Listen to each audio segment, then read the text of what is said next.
বাংলাদেশ বিমান বাহিনীর একটি যুদ্ধ বিমান মাইলস্টোন স্কুল অ্যান্ড কলেজ ক্যাম্পাসে বিধ্বস্ত হয় গত ২১ জুলাই, যা দেশের ইতিহাসের সবচেয়ে বড় সামরিক বিমান দুর্ঘটনা।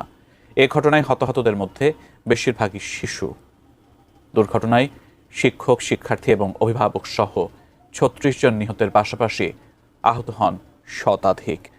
ওই দুর্ঘটনার ৩.৫ মাস পর এবার বেরিয়ে এসেছে মাইলস্টোনে বিমান বিধ্বস্তের কারণ।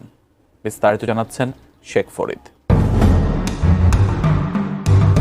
রাজধানী উত্তরার মাইলস্টোন স্কুল অ্যান্ড কলেজ ক্যাম্পাসে একটি যুদ্ধবিমান বিধ্বস্ত হয়েছে গত ২১ জুলাই। ওই দুর্ঘটনার ৩.৫ মাস পর একটি প্রতিবেদন জমা দিয়েছে তদন্ত কমিটি। সেই প্রতিবেদনে উঠে এসেছে ভয়াবহ দুর্ঘটনার কারণ।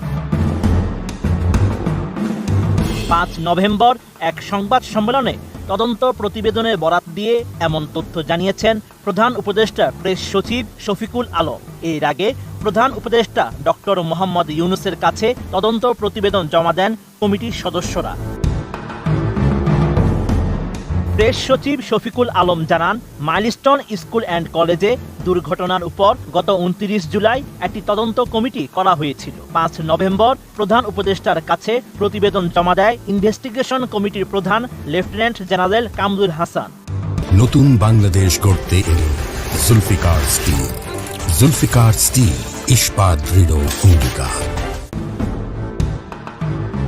প্রেস সচিব জানান, দুর্ঘটনার মূল কারণ ছিল পাইলটের উড্ডয়নের ত্রুটি। ট্রেনিংয়ের সময় যখন ফ্লাই করছিলেন, পরিস্থিতি তার আয়ত্তের বাইরে চলে যায়।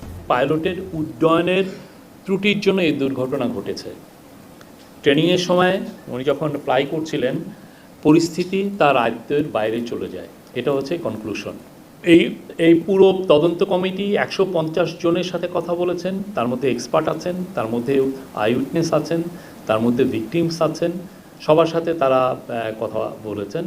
বলে ওনারা ১৬৮টা তথ্য উদ্ঘাটন করেছেন এবং তার মধ্যে তারা ৩৩টা রিকমেন্ডেশন করেছেন।